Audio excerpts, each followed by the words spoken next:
오늘 하나님의 말씀은 누가복음 8장 말씀입니다. 누가복음 8장 22절부터 25절까지의 말씀. 신약성경 104페이지입니다. 누가복음 8장 22절, 23절, 24절, 25절 말씀.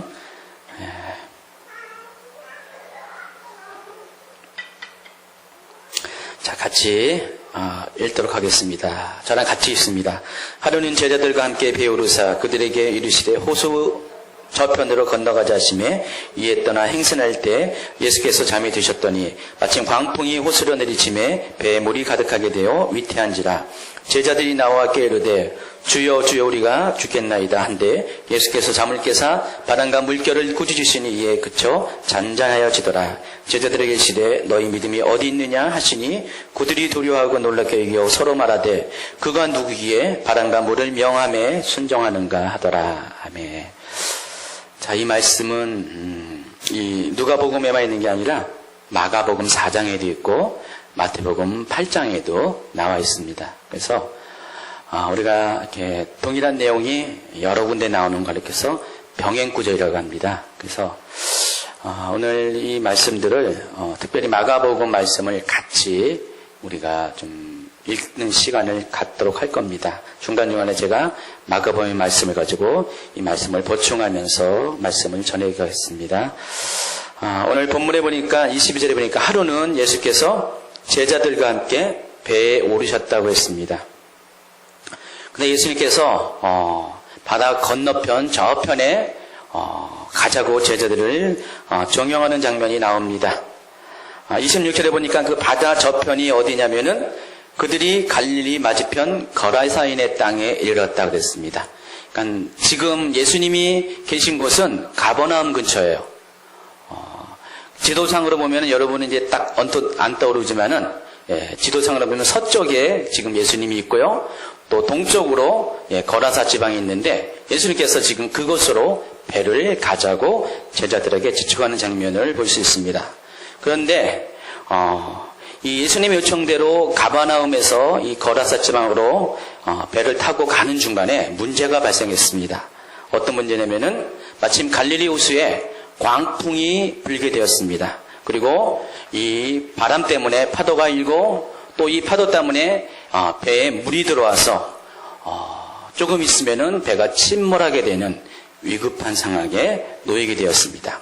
여러분, 성경에 보면요, 갈릴리를 가리켜서 호수라기도 하고 바다라기도 하죠. 원래는 호수가 많습니다. 근데 갈릴리 호수가 워낙 넓다 보니까 바다라고 표현하기도 합니다. 그래서 성경에는 그 갈릴리 호수를 갈릴리 호수, 또 갈릴리 바다, 또 게네사렛 호수, 게네사렛 바다 이런 식으로 여러 가지로 표현하기도 합니다. 그래서 이 갈릴리 호수에는요 특별한 일들이 있어요. 뭔 일이냐면은 여러분 사해는 해표면보다 지표면보다 해수면보다 399m 아래가 사해가 놓여 있어요. 그리고 사해의 그 수표면은 일반 그런 바다보다 200m 아래에 놓여 있습니다. 그러다 보니까 지형적으로 이 지역은 광풍이 자주 일어난다고 합니다. 어떤 광풍이냐면은 지중해에서 넘어오는 찬 공기가 또 바다 갈릴리 호수에서 올라오는 그 습한 공기, 더운 공기랑 마주치면서 공중에서 이 두 공기가 부딪힐 때 갑자기 돌풍이 들어요. 돌풍이라는 것이 우리 돌개바람 알죠? 이렇게 휘몰아치는 바람이 확 돌게 됩니다. 이게 공중에서부터 밑으로 갑자기 확 쏟아지는 그런 현상이 자주 일어난다고 합니다. 그래서 당시에는 배들이 크지 않았어요. 우리가 알고 있는 그 거룻배라고 하죠. 조그만 배들. 한 1톤 정도밖에 안 되는 작은 배를 가지고 바다의 고기를 잡으러 갔는데 그 작은 배들이 감당할 수 없는 그런 폭풍들이 순식간에 일어나고 있습니다. 지금 예수님께서 제자들과 함께 거라사인 지방으로 배를 타고 갈 때 만난 강풍은 바로 그런 강풍이었습니다. 이거는 예측할 수 없는 것이었고 돌발적인 상황이 발생을 했습니다. 그런데 그런 상황에서 오늘 성경에 보니까 예수님께서 어떻게 합니까? 23절에 잠이 드셨다고 그랬어요. 이것을 어떻게 이해할지 모르겠어요. 예수님께서는 워낙에 감각이 없으신 분인지 무감각한 건지 태평하신 분인지 우린 잘 이해할 수 없습니다. 상식적으로 이렇게 위험한 상황에 파도가 있는 이런 상황 가운데 배에서 잠을 잘 수 있는 사람은 거의 없을 것 같아요. 그런데 그럼에도 불구하고 예수님이 지금 잠을 주무시고 계셨다는 것이 오늘 성경 말씀에 기록에 나와 있어요. 이 상황을 잘 이해하기 위해서는요, 우리가 마가복음 4장의 말씀을 좀 살펴봐야 돼요. 한번 마가복음 4장 말씀으로 가볼까요? 자, 마가복음 4장 보면은 어떤 장면이냐면은 5절부터 예수님께서 누가복음 8장에 있는 내용처럼 배를 타고 거라사 지방으로 떠나는 장면이 나옵니다. 그런데 4장 1절에 보면은요, 아주 독특한 장면이 나와요. 한번 4장 1절에 보면은 예수께서 다시 바닷가에서 가르치시니 큰 무리가 모여들거늘 예수께서 바다에 떠 있는 배에 올라앉으시고 온 무리는 바닷가에 육지에 있더라 그랬어요. 자, 예수님께서 지금 말씀을 전하는 장면인데 이 말씀을 전하는 장면을 잘 살펴보면은 여러분 그림을 한번 상상해 보시면 알 겁니다. 자, 예수님께서는 어디에 있냐면은 지금 해변가 배 위에 올라타 계세요. 그리고 사람들이, 큰 무리들이 어디에 있냐면은 해변가에 줄지어서 이렇게 쭉 이렇게 앉아 있습니다. 지금 그 장면을 연상을 해보시면 돼요. 지금 예수님께서는 배에 타 계시고 회중들은 바닷가에서 쭉 이렇게 예수님을 바다를 향해서 보고 계세요. 제가 지금 여기가 배입니다. 배고 여러분이 지금 해변에 앉아 있습니다. 해변에서 지금 해변 성회를 하고 있는 것이에요. 그래서 예수님께서 배에서 지금 올라타 앉으셔서 말씀을 전하는 장면이 지금 4장에 묘사된 장면입니다. 근데 이같이 하는 수밖에 없는 게 3장 9절의 이유가 나와 있어요. 한번 읽어보시면요. 예수께서 무리가 에워싸 미는 것을 피하기 위하여 작은 배를 대기하도록 제자들에게 명하셨으니 이는 많은 사람을 고치셨으므로 병으로 고생하는 자들이 예수를 만지고자 하여 몰려왔습니다. 그랬어요. 그러니까 지금 이 상황은 너무나 많은 사람들이 운집해 있어요. 아마도 갈릴리에 있는 모든 사람들이 예수님을 만나기 위해서 다 온 것 같아요. 왜냐면은 당시만 해도 갈릴리는 버림받는 땅이었어요. 여러 면에서 모든 혜택이 다 상실된 그런 땅이었어요. 지금도 우리나라는 좀 괜찮죠. 평양 같은 여기 북한 같은 데 보면은요, 모든 물적 자원 또 문화적인 자원들이 어디에 집중되어 있으니까 평양에 몰려 있죠. 그러다 보니까 나머지 지방들은 다 헐벗고 아무것도 가진 것 없는 그런 곳이에요. 그 중에서 아마 함경북도 같은 데 가면은요, 식량도 없죠. 의료 지원도 없죠. 모든 것들이 다 열악한 상황인데 어느 날 예수님께서 그 함경도 땅에 딱 나타나셔가지고 거기서 헐벗고 또 상처 있고 또 앞에 있는 모든 사람들을 향해서 복음을 전파하고 그들에게 병 고치는 기적을 행하시고 그들에게 천국의 말씀을 전하는 그런 것들을 연상을 해보세요. 어떻게 되니까 사람들이 아마 함경북도에 있는 사람들은 다 예수님이 누구신가 예수님을 보기 위해서 다 몰려가는 상황이 될 거예요. 그러다 보니까 워낙에 많은 사람들이 운집을 하니까 예수님께서 사람들에 의해서 치이게 되는 상황이 생겼어요. 그래서 예수님 스스로가 오늘 보니까 작은 배를 준비하도록 제자들에게 명령을 했습니다. 그리고 예수님의 설교 방식이 독특한 거예요. 예수님이 지금 본인은 바닷가에 배에서 쓰고 물 때문에 사람들이 근접하지 못하잖아요. 물을 경계로 사람들이 큰 무리가 바닷가에서 지금 예수님을 바라보는 해변 성회를 지금 열고 있는 장면입니다.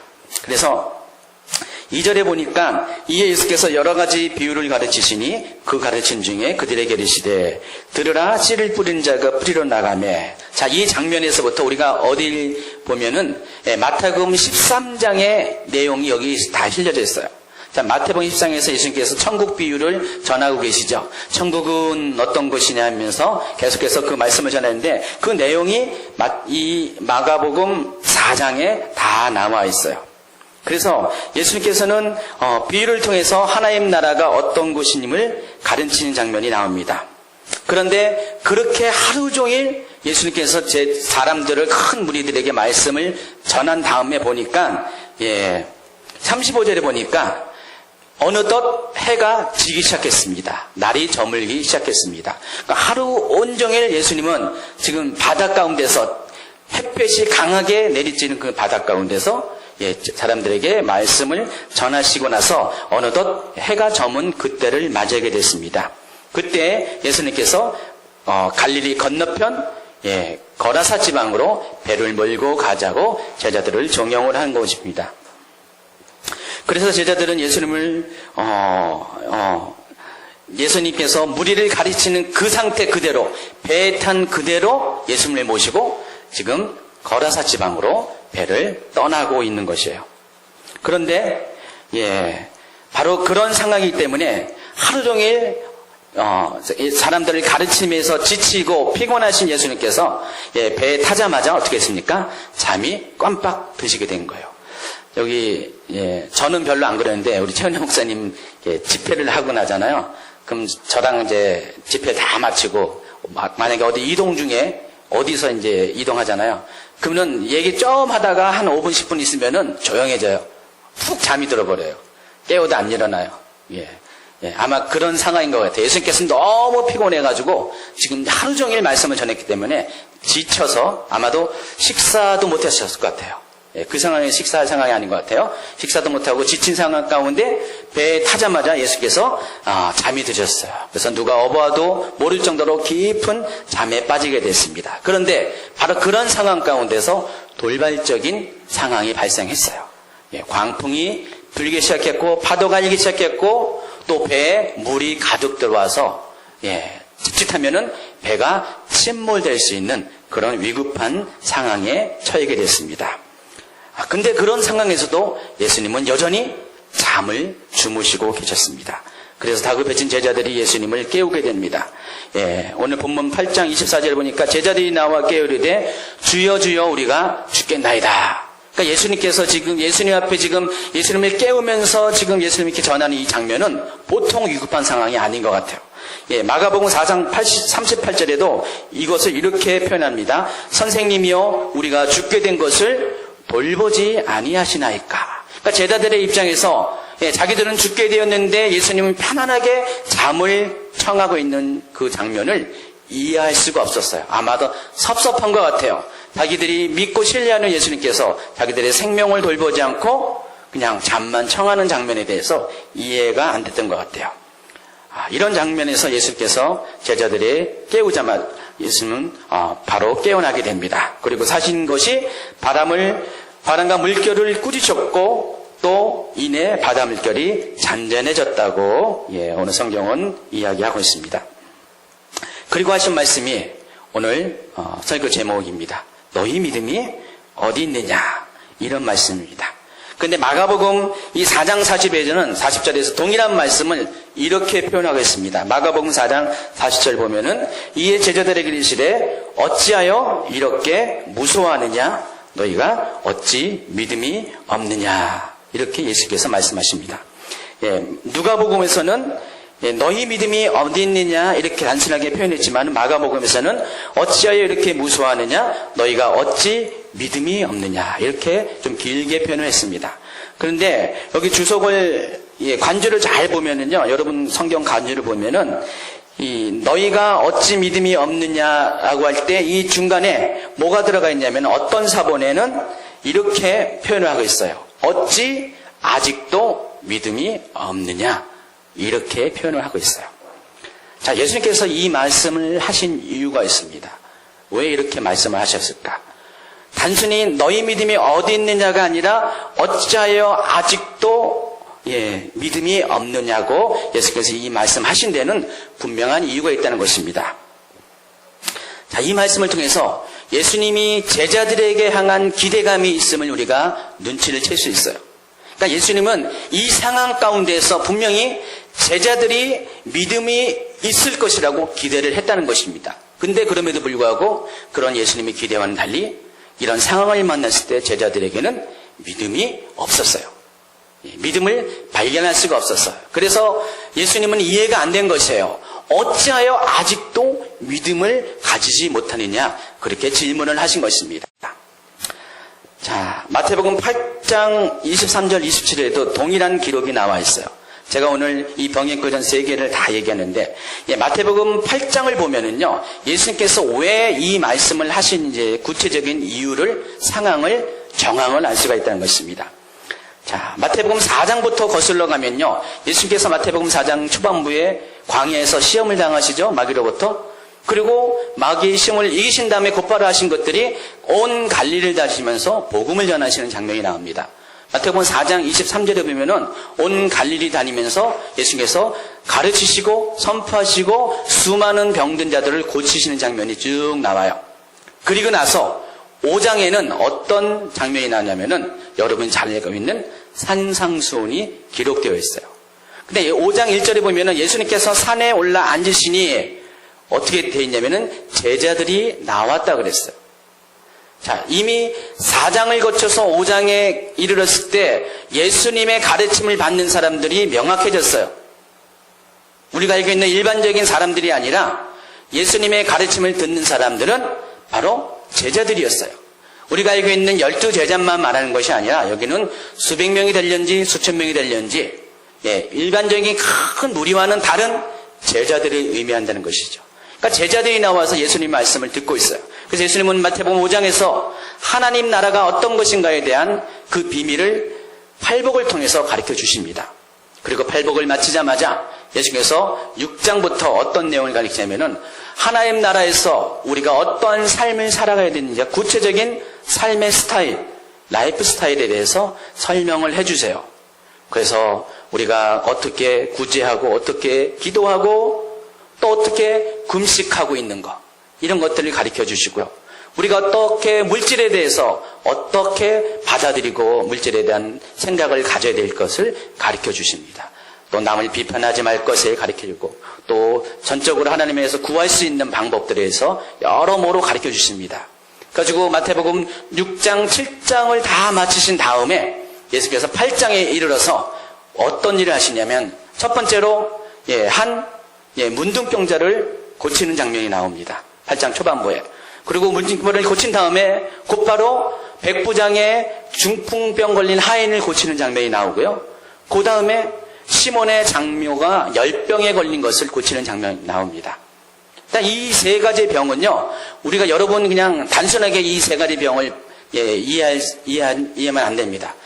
우리가 알고 있는 현대의학으로서 문둥병, 중풍병, 열병은 그냥 고칠 수 있는 병이에요. 그러나 예수님 당시에 문둥병과 중풍병과 열병은 쉽게 고칠 수 없는, 요즘 말로 불치병과 같은 그런 병이었어요. 그러니까 당시의 의술로서는 쉽게 고칠 수 있는 병이 아니라는 것입니다. 근데 예수님께서 놀랍게도 그 병들을 다 고치셨어요.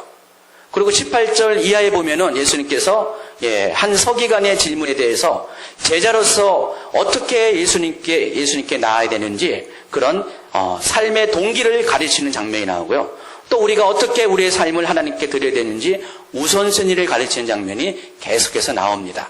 그리고 오늘 이 본문의 말씀이 등장해요. 자, 그럼 여러분 상식적으로 생각해 보세요. 예수님께서 지금 마태복음 5장부터 6장, 7장, 8장 이르기까지 예수님이 가르치시고 행하시는 모든 일에 대해서 자, 그 장면을 그 지금 배에 같이 탄 제자들이 어떻게 했습니까? 다 증인이 되었어요. 보고 느끼고 예수님이 어떤 분이시는 것에 대해서 이미 그들은 파악할 수 있는 그런 상황이었다는 것입니다. 그래서 예수님이 살아계신 하나님의 아들인 것과 또 예수님께서 기사와 능력을 행하시는 분, 또 예수님과 함께 있으면은 하나님과 함께 한다는 그런 안정감이 있다는 것들을 그들은 충분히 느꼈을 것이에요. 근데 그럼에도 불구하고 어떤 상황이 만났을 때 어떻게 반응했습니까? 그들은 놀랐습니다. 두려워했습니다. 그래서 예수님에게 따졌습니다. 선생님, 우리가 죽게 된 것을 어찌하여 돌아보지 아니하나이까? 예수께서 이 얘기를 들었을 때 마음속에 어찌하여 아직도 믿음이 없느냐라고 그렇게 말할 수밖에 없었다는 것입니다. 이미 예수님이 믿음을 가질 수 있는 모든 가능성들을 다 열어주셨어요. 보여주셨어요. 목도하게 했고 느끼게 했다는 것입니다. 그러나 그럼에도 불구하고 그들은 믿음의 반응을 하지 못했다는 것입니다. 그래요. 믿음이라는 것은 단순히 우리가 믿습니다라고 입으로 시인해서 믿는 거 아닙니다. 옛날에 제가 처음 예수님 믿을 때 30년 전에는요. 그때 대부분 분위기가 그랬어요. 여러분 믿습니까? 예, 믿습니다 하면서 그러면 구원받습니다 라고 하면서 사람들에게 그 믿음을 많이 강요를 했어요. 그래서 믿음의 고백을 하라고 막 그래요. 예, 저기 있는 우리 중고등학교 아이들에게도요. 잘 알지 못하는데도 여기 누구야 하면서 그래 내가 지금 말하는 거 그대로 따라해. 내가 예수님을 믿습니다. 너도 믿어 해가지고 강압적으로 믿음의 고백을 막 자꾸만 요청을 한 적이 있었어요. 저도 예수님을 본격적으로 인격적으로 만나기 전에 솔직히 그런 상황 가운데서 예수님을 믿습니다라고 고백을 몇 번 한 것 같아요. 그러나 제가 보건대 믿음이 있었던 건 절대 아니었거든요. 근데 제가 나중에 비로소 예수님을 인격적으로 만났을 때 믿음이 생겼어요. 믿음이라는 것은 입으로 고백한다고 해서 믿음이 그냥 확실하게 생겨지는 것은 절대 아니라는 것입니다.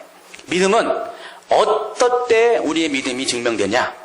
어려운 상황을 만났을 때 비로소 믿음이 증명이 되는 것이에요. 믿음이 진짜 나의 믿음인지 내 믿음인지가 확신이 된다는 것입니다. 그래서 예수님이 지금 제자들과 만난 이 상황은, 함께한 상황은 바로 그 믿음을 증명하는 상황이었어요. 내가 진짜 믿음이 있는가 없는가를 확인할 수 있는 아주 중요한 상황이라는 것입니다. 많은 사람들이 자신이 믿음이 있다고 확신을 합니다. 그러나 그것이 착각일 때가 많이 있어요. 믿음은 인생에 바람이 불고 또 우리 인생의 배에 물이 차 들어와서 자칫 침몰할 수밖에 없는 그런 위험한 상황에 처했을 때 과연 내가 믿음이 있었는지 그렇지 아니한지가 판가름 난다는 것입니다.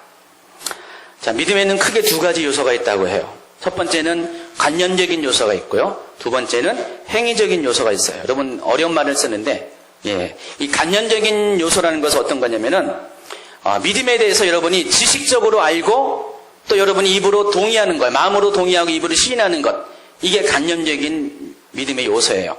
그래서 이 믿음의 관념적인 요소는요, 우리 마음 안에 머무는 것이에요.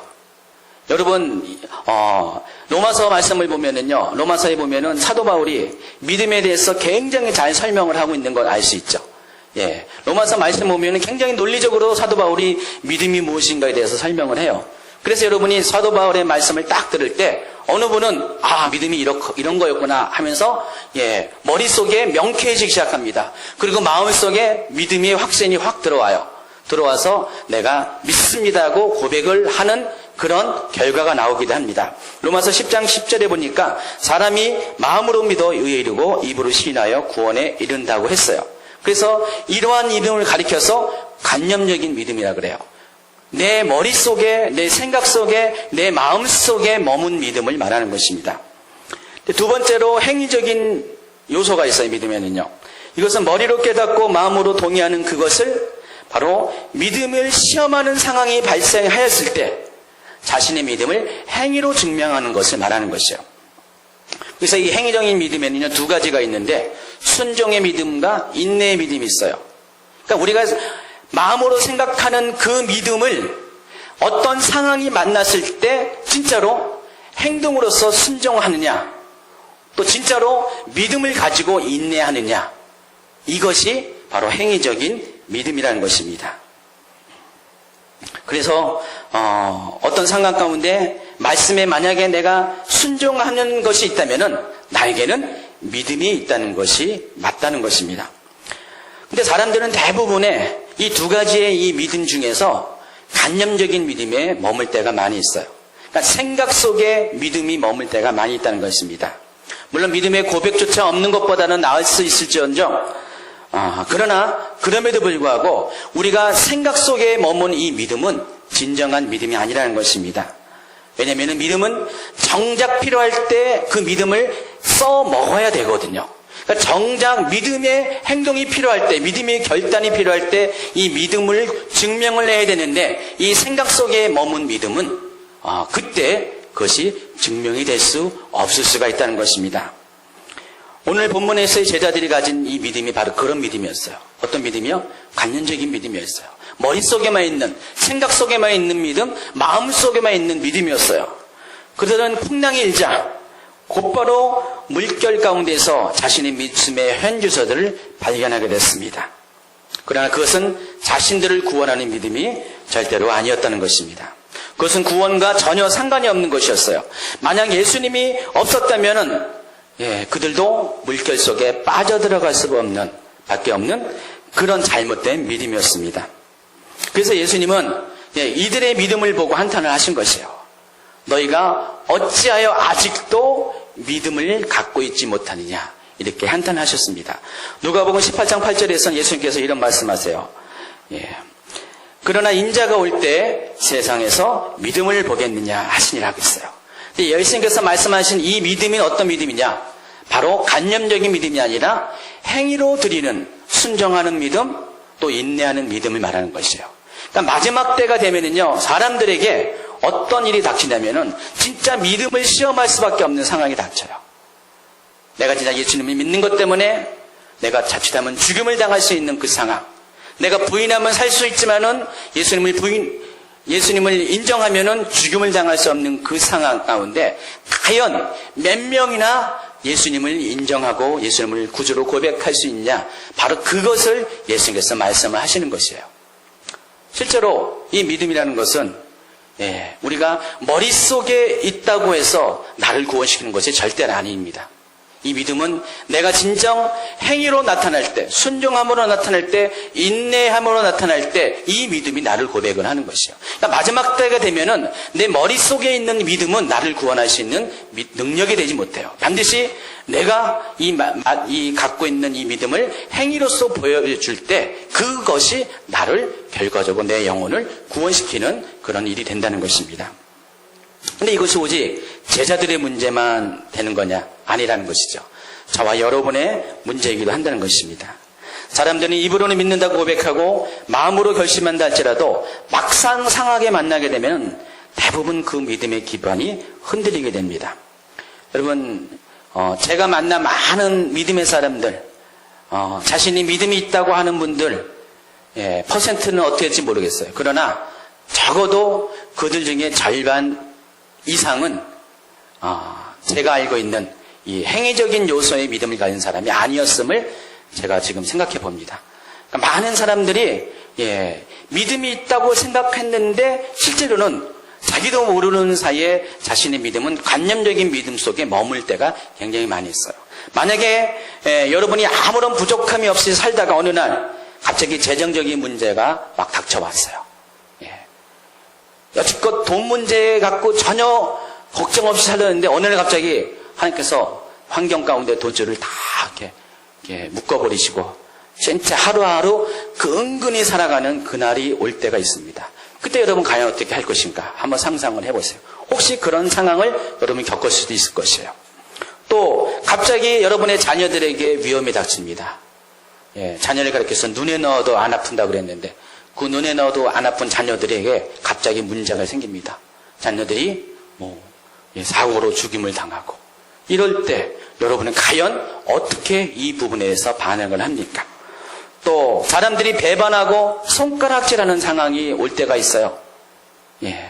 어느 날 갑자기 친했던 사람들이 자신을 배반하고 또 심지어는 가족조차도 자신을 배반하는 상황, 그런 상황이 올 수가 있다는 것입니다. 그때 여러분은 과연 어떻게 반응합니까? 또 마지막으로 여러분 육체에 감당할 수 있는 질병이 찾아옵니다. 거의 죽게 되고 아무도 돌아보지 않는 그런 상황 가운데 과연 여러분 하나님을 원망합니까? 아니면 믿음으로 반응합니까? 이런 모든 상황을 다 겪은 한 사람이 있어요. 누굴까요? 성경에 욥이라는 사람이 바로 그런 사람이에요. 욥이 바로 이런 모든 것들을 다 겪었어요. 어느 날 하루아침에 동방에 가장 부유했던 사람이었는데 그 사람의 모든 가축들이 다 하루아침에 다 몰살을 당합니다. 또 10명의 자녀가 하루아침에 죽임을 당합니다. 그리고 자신의 몸에는 병이 납니다. 부스럼이 났고 욕창이 나고 그래서 기아장을 붙여서 이걸로 슥슥 긁어대는 아주 처참한 처지에 놓이게 됩니다. 이것을 보고 신실했던 친구들이 욥을 욕하면서 내가 하나님을 제대로 믿지 못했기 때문에 그런 거다 하면서 욥을 비난합니다. 또 심지어는 아내마저도 욥을 저주하면서 떠나게 됩니다. 이런 모든 상황들을 욥은 경험을 했어요. 그런데 그때 욥의 반응이 어떤 것입니까? 욥기 42장 5절에 보니까 또 욥기 23장 10절에 이런 말씀이 있어요. 나의 가는 길을 오직 그가 하시나니 그가 나를 단련하신 후에는 내가 정금같이 나오리라. 내가 죽게 대하여 귀로 듣기만 하였었더니 이제는 눈으로 주를 배움나이다. 이 모든 상황 가운데 믿음으로 반응한 욥의 그런 삶의 고백이 이런 것이에요. 믿음의 고백이 이런 것이에요. 하나님께서 나의 이 고난을 통해서 나를 버려두는 것이 아니라, 나를 저주하는 것이 아니라, 나를 심판하는 것이 아니라, 결국은 하나님께서 나를 단련시켜서 정금같이 나아오기 위해서 나에게 이런 고난을 허락한다는 것을 욥은 믿음의 고백을 했고요. 또 전에는 내가 하나님에 대해서 귀로만 듣는 경험을 했는데 이제는 하나님의 실체에 대해서 눈으로 보는, 그러니까 이전과는 다른 차원의 하나님과의 관계를 내가 경험했다는 이런 고백을 하게 된다는 것입니다. 그래요. 믿음이라는 것은요, 이와 같이 풍랑이 일 때 내가 믿음이 있는가 없는가가 증명이 되는 것이에요. 내가 믿음이 있으면 풍랑이 일어난다 할지라도 예수님이 함께 계시기 때문에 나도 예수님처럼 잔잔할 수가 있어요. 그러나 믿음이 없다면 반드시 풍랑이 일어날 때 그 외부의 환경에 나도 두려움과 무서움으로 반응할 수밖에 없다는 것입니다. 야고보는 행함 없는 믿음에 대해서 다음과 같은 결론을 내립니다. 야고보서 2장 17절에 보면은 이와 같이 행함이 없는 믿음은 그 자체가 죽은 것이라. 또 21절에 보니까 우리 조상 아브라함이 그 아들 이삭을 제단에 바칠 때 행함으로 의롭다 하심을 받은 것이 아니냐. 내가 보거니와 믿음이 그의 행함과 함께 일하고 행함으로 믿음이 온전하게 되었느니라. 영혼 없는 몸이 죽은 것 같이 행함이 없는 믿음은 죽은 것이라. 이렇게 고백을 해요. 우리가 믿음에 대해서 우리가 그냥 입술로 고백하는 믿음과 행함이 있는 믿음은 이렇게 차이가 있어요. 그러니까 우리가 동일한 믿음이다 할지라도 실제로 입술로 고백하는 믿음은 행함이 없을 때는 이것은 우리로 하여금 구원을 이루게 하는 그런 믿음이 될 수가 없다는 것입니다. 그럼 베드로 전서에 보면요, 우리의 믿음의 결국은 뭐라고 그랬습니까? 영혼 구원이라고 했어요. 그러니까 우리가 믿는 이유가 우리가 영혼을 구원받기 위해서, 천국에 가기 위해서 믿는 것인데, 그런데 정작 그러한 상황 가운데 우리가 믿는다고 생각을 했었지만은, 그러나 우리로 하여금 바로 영혼을 구원케 하는 그 믿음의 능력으로서 내 믿음이 그렇게 나를 천국에 갈 수 없게 할 수가 있다는 것입니다. 어떨 때 내가 생각 속에 믿음이 머물렀을 때 그렇다는 것입니다. 제가 요즘 여러 가지로 하나님께서를 이렇게 흔들 때도 있고 시험할 때도 있는데, 하나님께서 요즘은 어떠한 특별한 상황 가운데 좀 이렇게 저를 몰아넣어 계신 것을 좀 경험합니다. 아까 욥의 경험한 이 4가지 상황 중에 한 가지예요. 한 가지인데, 쉽게 말하면 요즘 근근히 살아가고 있습니다. 전과 달리 하나님께서 그런 상황을 주세요. 그래서 하루하루 하나님께서 기적과 같이 이렇게 생활들이 이끌어가고 있어요. 전에 느끼지 못했던 그런 상황 속에 있어요.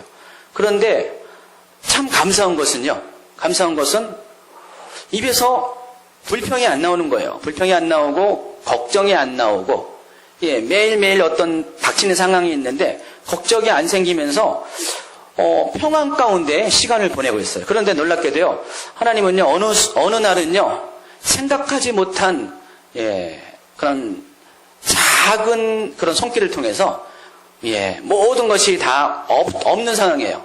없는 상황인데도 하나님께서 그냥 놀랍게도, 저희를 먹이고 살리기 위해서 어떤 사람을 보내주세요. 보내주셔서, 까마귀를 보낸 것처럼 그들 중에서 조그만 한 점의 먹이를 물어다 주세요.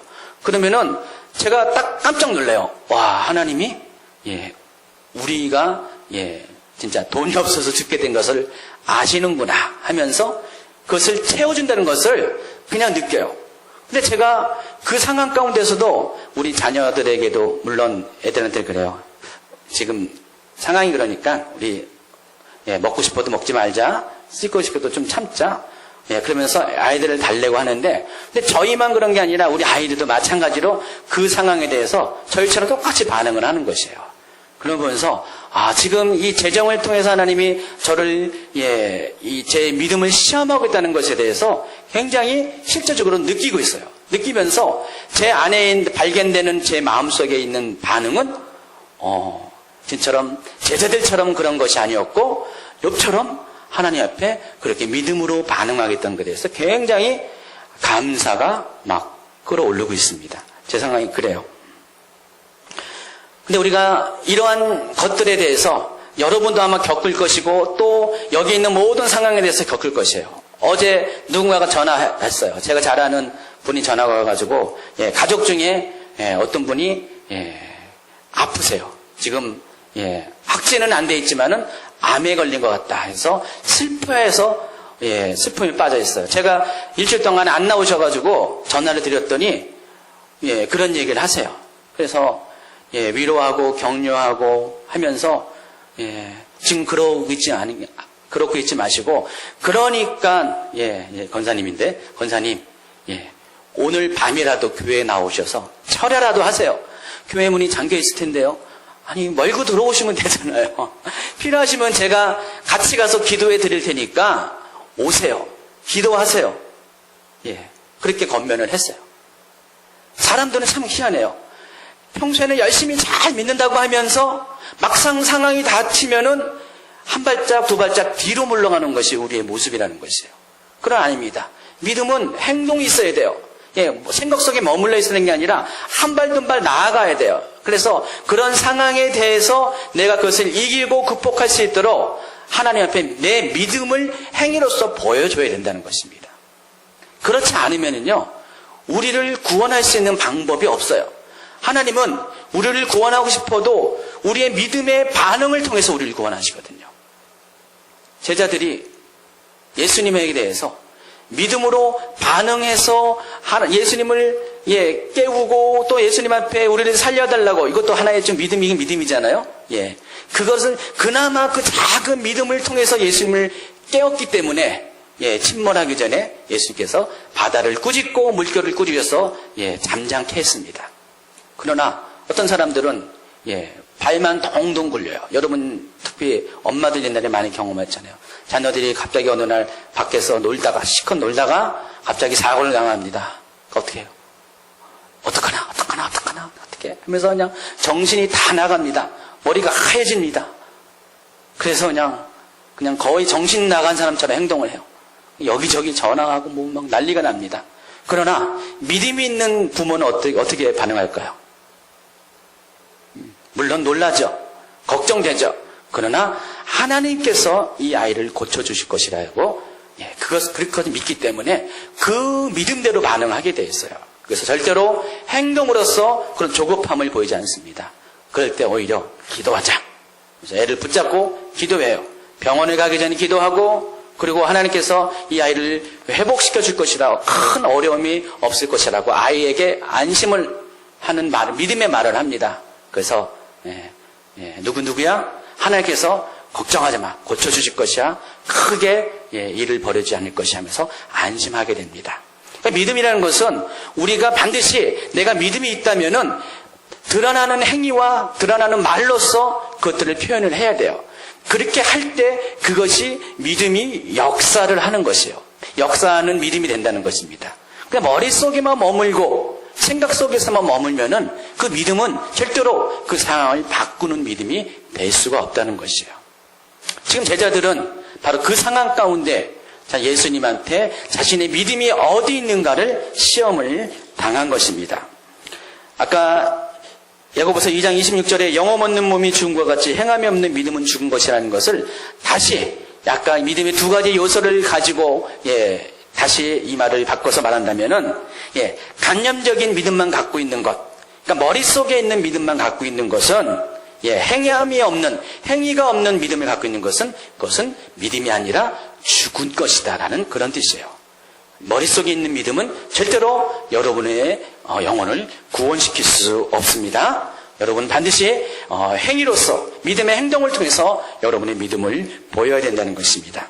야고보서 1장 6절에는 이러한 사람을 가리켜서 이렇게 말합니다. 오직 믿음으로 구하고 조금도 의심하지 말라. 의심하는 자는 마치 바람에 밀려 요동하는 바다 물결 같다 그랬어요.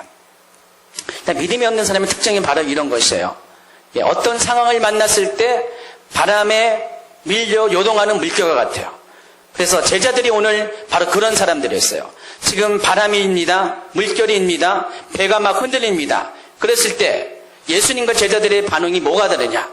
예수님 어땠습니까? 상황이 어떻든 간에 자신의 내면 안에는 절대로 그 상황을 끌어들이지 않았어요. 오히려 잠잠했습니다. 고요했습니다. 평안했습니다. 그렇기 때문에 잠을 주무실 수 있었어요. 그러나 제자도 어떻습니까? 바깥에 일어나는 외부적인 상황을 자신의 내면 안으로 끌어들였어요. 믿음이 없는 사람의 특징이 바로 그렇다는 것입니다. 믿음은 바다 가운데 굳게 심겨진 바위섬과 같아요. 옛날에 바위섬이라는 노래도 있는데 압니까? 이 바위섬은 어떻습니까? 굉장히 조그만 암초와 같은 것이에요. 보잘것없는 것이에요. 그러나 아무리 거대한 배일지라도요, 바람이 일고 풍랑이 일면은 그 배는 어쩌면은 침몰할 수가 있어요. 그러나 이 바위섬은 어떻습니까? 절대로 침몰이지 않습니다. 부서지지 않습니다. 왜냐하면 바다 한강 가운데 견고하게 자리를 잡고 있기 때문에 그래요. 그러니까 오늘 예수님께서 여러분에게 요구하는 믿음은 그런 믿음이에요. 인간의 그런 것으로 만든 거대한 함선과 같은 껍데기만 요란한 그런 믿음이 아니라 비록 작아도 견고하게 흔들리지 아니하는 그런 믿음을 여러분에게 요구합니다. 하나님은 때로 우리의 믿음을 시험하기 위해서 바다 가운데 흔들리고 물이 넘치는 상황을 허락하세요. 하나님께서 이 상황을 허락하는 이유는 다른 것이 아니라 우리가 미워서가 아니라 우리 저주해서가 아니라 과연 우리의 믿음이 어떠한가를 시험하기 위해서요. 자, 예수님께서 지금 예수님이 함께 그 바다를 건너가고 있을 때 상식적으로 하나님이신 예수님이 그 바다를 건너가는데 감히 바다가 어찌 예수님을 위협할 수 있습니까? 그럴 수는 없잖아요. 근데 그럼에도 불구하고 바다가 예수님과 함께한 무리들을 위협한 이유는 예수님께서 어쩌면은 그 제자들의 믿음이 어떠한가를 시험하기 위해서 허락하신 그런 상황일 수도 있다는 것입니다. 하나님께서 여러분에게 그러한 상황들을 허락하세요. 지금 여러분이 문제가 어떤 건지 몰라요. 재정의 문제 있는지, 또 자녀의 문제 있는지, 또 사람과의 관계의 문제 있는지, 또 여러분의 육체의 질병의 문제인지 어떤 것인지 모르지만은 하나님께서 여러분에게 그런 안 좋은 상황을 허락했다는 것은 과연 여러분의 믿음이 어떠한가를 지금 시험하기 위해서, 테스트하기 위해서 지금 여러분의 그런 상황을 허락하신 것이라는 것입니다. 감사한 것은요, 이 상황이 여러분이 지금 살아있을 때 이 상황이 주어진 것이 감사해요. 왜냐면은 여러분이 이것을 통해서 나의 믿음이 어디 있는가를 여러분이 알지 못한다면은 진짜 마지막 때 진짜 우리의 믿음이 우리의 영혼을 구원하는 것을 결정하는 그때 내가 스스로 내가 믿음이 있다고 간념적인 믿음만 갖고서도 믿음이 있다고 착각을 하며 살아왔는데 어느 날 바로 그때 내가 진짜 믿음이 없다는 것을 확인하게 되면은 그때는 너무나 때가 늦게 돼요. 되돌릴 수가 없다는 것입니다. 그러나 하나님은 그때가 되기 전에 여러분을 진짜 믿음 있는가를 여러분 스스로 확인할 수 있도록 여러 가지 종류의 시험과 걱정거리와 어려움을 허락을 하십니다. 그때 여러분이 어떻게 반응이 됩니까? 과연 내가 믿음이 어디에 있는가? 내가 진짜 예수님을 그렇게 많이 경험했는데도 내가 믿음을 지금 갖고 있지 않는가를 확인하는 시간을 가져야 된다는 것입니다. 그리고 만약에 그것이 없다면은 여러분 하나님 앞에 메어 달려야 돼요. 나의 믿음 없음을 불쌍히 여겨달라고 여러분은 그렇게 기도하셔야 돼요. 그리고 긍휼을 구하셔야 돼요. 하나님 나에게 믿음을 주시옵소서. 내가 이 인생의 이 깊은 바다 가운데서 내가 이것을 헤쳐나갈 수 있는 믿음을 나에게 주시옵소서. 근데 이 믿음은 어떻게 됩니까? 하나님 말씀으로부터 오는 것이에요. 여러분이 만약에 이 말씀 안에 여러분이 견고해진다면 어떻게 됩니까? 절대로 흔들리지 않는 믿음을 갖게 될 겁니다. 오늘 마태복음 7장 후반절에 보면 이런 말씀이 있습니다. 그러므로 누구든지 나의 이 말을 듣고 행하는 자는 그 집을 반석 위에 지은 지혜로운 사람 같으리니 비가 내리고 창수가 나고 바람이 불어 그 집에 부딪히되 무너지지 아니하나니 이는 주철을 반석 위에 놓은 까닭이요. 나의 이 말을 듣고 행하지 아니하는 자는 그 집을 모래 위에 지은 어리석은 같으리니 사람 같으리니 비가 내리고 창수가 나고 바람이 불어 그 집에 부딪힘에 무너져 그 무너짐이 심하니라 그랬어요. 자, 우리의 믿음은 어떻게 증명이 되고 어떻게 완성이 됩니까? 들은 말씀을 행할 때, 행하는 믿음을 가질 때 우리의 믿음이 견고해진다는 것입니다. 그래서 오늘부터 여러분이 한 가지씩 한번 그렇게 한 걸음씩 행해 보세요. 하나님의 말씀이 이렇게 하라고 명했을 때 여러분 어떻게 됩니까? 그거 작은 것이라도요, 한번 행동으로 해보세요. 근데 그것들이 자꾸만 쌓여져서 여러분의 믿음의 반석을 만들어 가세요. 실제로. 그러니까 머릿속에만 두고 내가 그냥 그때 상황이 오면 그렇게 할 거야 하지 마시고요. 지금 자그마한 한 가지라도 믿음으로 한번 반응을 해보세요. 가령 이런 게 있어요. 재정에 가는 거 제가 경험한 겁니다. 재정에 관해서 지금 돈이 하나도 없어요. 바닥을 드러냈어요. 첫째는 여러분이 염려하고 두려워하지 마시고요. 하나님 평안을 가지시고, 그리고 여러분이 할 수 있는 방법이 있잖아요. 가능성 있잖아요. 돈을 빌리고 꾸고 대출받고 막 그런 가능성이 있잖아요. 그것도 모두 하나님 뜻 안에서 할 수도 있어요. 그러나 하나님이 행하시기 전에 여러분이 먼저 여러분 생각대로 움직이는 그런 것들 한번 피해 보세요. 그거 쉬운 거 아니에요. 진짜 쉬운 거, 경험해 본 사람은 알아요. 쉬운 건 아닙니다. 그러나 여러분이 하나님이 행하실 때까지 그 피로가, 그 쓰임이 쓰여질 바로 그 순간이 되기 1초 전까지라도 한번 하나님을 신뢰해 보세요. 신뢰해 보시면은요, 하나님께서 처음부터 다 믿음의 분량대로 다 채워줄 수는 없다 할지라도 하나님이 조금씩 그러한 자들에게 하나님이 갚아주시는 그런 놀라운 경험들을 아마 하게 된다는 것입니다. 저도 돌이켜보면은 지난 수십 년 동안 그런 경험을 많이 했는데 참 희한한 게도 상황이 닥치면은 또다시 옛날로 원점으로 돌아가는 것들 많이 겪고 있어요. 내가 육체를 갖고 있기 때문에 그럴 수밖에 없는 것이에요. 그렇기 때문에 우리의 믿음이라는 것은 계속해서 관리해야 돼요. 어떻게 관리해요? 말씀으로 관리해야 돼요. 계속 그 믿음의 말씀이 내 안에 머물러야지 내가 믿음이 후퇴하지 않거든요.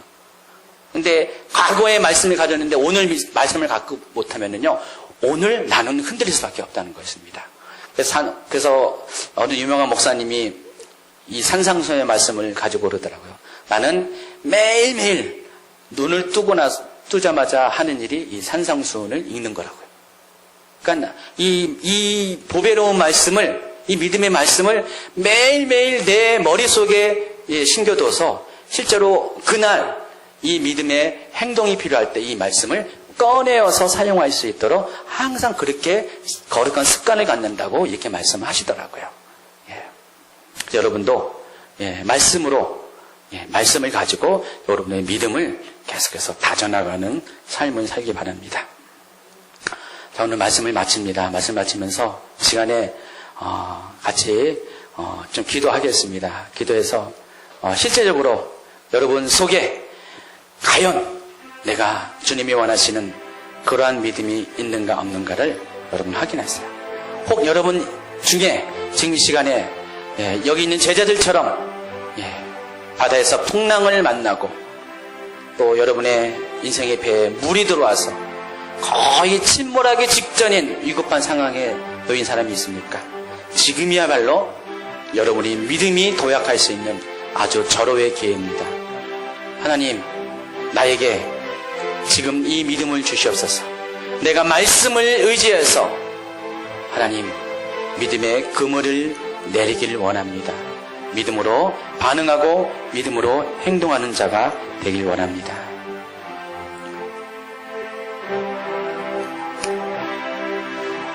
품에 품으소서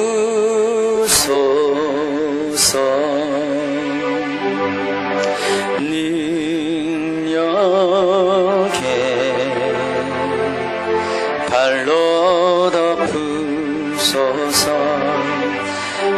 거친 파도 날 향해 와도 주와 함께 날아오르리. 폭풍 가운데 나의 영혼 잠잠하게 주 보리라.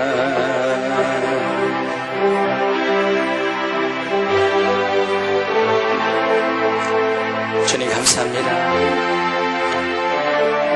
하나님, 내 영혼이 주님을 바라보며 주님을 앙망하는 것이,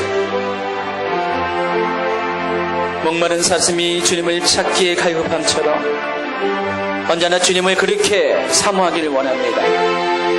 내가 주님 안에 있음을 통하여서 내가 어떤 상황 가운데서도 어떤 환경 가운데서도 내가 믿음으로 반응하는 자가 되길 원합니다. 세상은 늘 끊임없이 우리의 믿음을 흔듭니다. 우리가 구원받을 수 있는 믿음을 갖추기 전까지 또한 하나님도 우리를 여러모로 시험을 하십니다. 하나님, 내가 어떻게 우리의 믿음이 하나님 앞에 합격점을 받고 또 믿음을 통하여서 구원을 받을 때까지 내가 어찌 해야 될 것을 주님이 말씀을 통하여 가르쳐줬습니다. 그것은 내 믿음이 내 머릿속에 마음속에 머무는 것이 아니라 내 삶의 행위로서 믿음이 필요할 때, 믿음의 행위가 필요할 때 내 행위로서 증명되는 그것임을 깨닫게 하심을 감사드립니다. 하나님, 오늘부터 하나님 자그마한 상황일지라도 내 믿음을 내 머릿속에만 둘 것이 아니라 끄집어내어서 내 삶 가운데서 행동으로서 실천하는 그런 살아있는 믿음을 우리 모두에게 소유하게 하여 주시옵소서. 하나님, 이것이 결국은 우리에게 복이 되문 합니다. 하나님은 이것을 통하여 우리의 믿음을 조금씩 한 단계 끌어올려서 마침내 구원 얻을 만한 믿음을 우리에게 허락하신 것을 믿습니다. 하나님, 나의 믿음이 없음을 불쌍히 여겨달라고 주님께 간구하는 자가 되게 하여 주시옵소서. 내가 만약에 믿음이 없다면 주님께 애걸복걸을 하더라도 하나님, 나의 믿음을 구하는 자가 되게 하여 주시옵소서. 그리고 하나님, 용기를 내어서 믿음의 행동을 행하는 자가 되게 하여 주시옵소서. 오늘은 한 걸음을 걷습니다. 그러나 내일은 두 걸음을 걸을 것이고, 그리고 모레는 이제는 뛰어서 믿음으로 하나님을 향하여 달려나가는 자가 되게 하여 주시옵소서. 우리 중에 많은 사람이 믿음이 있다고 스스로를 착각하는 사람들이 있습니다. 나는 나의 믿음 때문에 구원을 받을 것이라고 확신하는 사람이 있습니다. 그러나 주님께서 말씀하신 것처럼 마지막 때, 인자가 올 때 과연 믿음을 보겠느냐, 그 경고가 나에겐 두려움이 되기를 원합니다. 진정 하나님, 내가 주님이 오시는 그때 정말로 믿음이 있는 자로서 바로 쓸 수 있도록 지금부터 하나님 믿음을 쌓아가는 자가 되게 하여 주시옵소서. 오늘도 하나님 말씀을 통하여 우리 가운데 위로하시고 격려하시고 거친 풍랑 가운데서도 함께 하시는 주님의 은혜를 찬양합니다. 하나님, 예수님처럼 외부의 상황은 어떠할지라도 내 마음 안에는 이 풍랑을 이겨낼 수 있는 믿음을 허락하여 주시옵소서. 그래서 거친 바다를 아버지 하나님 오히려 꾸짖는 그런 믿음을 갖게 하여 주시옵소서. 그래서 사람들이 이 모습을 보고 놀라게 하여 주시옵소서. 두려움을 갖게 해 주시옵소서. 정말 저 사람은 믿음이 있는 사람이구나, 하나님의 사람이구나 인정받을 수 있게 하여 주시옵소서. 예수님이 그러했다면 예수님의 제자된 우리도 당연히 그러하는 것을 하나님 믿습니다. 하나님, 내가 입으로만 예수님의 제자가 아니라 삶으로도 예수님의 제자된 모습을 보일 수 있게 하여 주시옵소서. 주님, 이 시간에 고난당하는 성도들을 축복하며 기도합니다. 저들의 아픔에 동참하시고 저들의 어려운 상황 가운데서 함께하여 주시옵소서. 저들이 저 모든 것들을 이겨나가고 극복하고 마침내 승리할 수 있도록 저들에게 큰 믿음 허락하여 주시옵소서. 위로부터 오는 믿음을 주시옵소서. 성령님이 주시는 믿음을 주시옵소서. 하나님, 오늘 이 시간에 다시 한번 이 믿음을 우리에게 가르쳐 주시고 깨닫게 하시고 또 우리 가운데 행하게 하신 주님을 찬양하며 예수님의 이름으로 기도합니다. 주님 안에 같이 찬양합니다. 나 거하리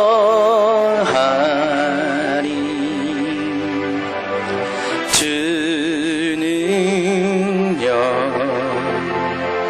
나 잠잠히 믿네 거친 파도 날 향해 와도 주와 함께 날아오르리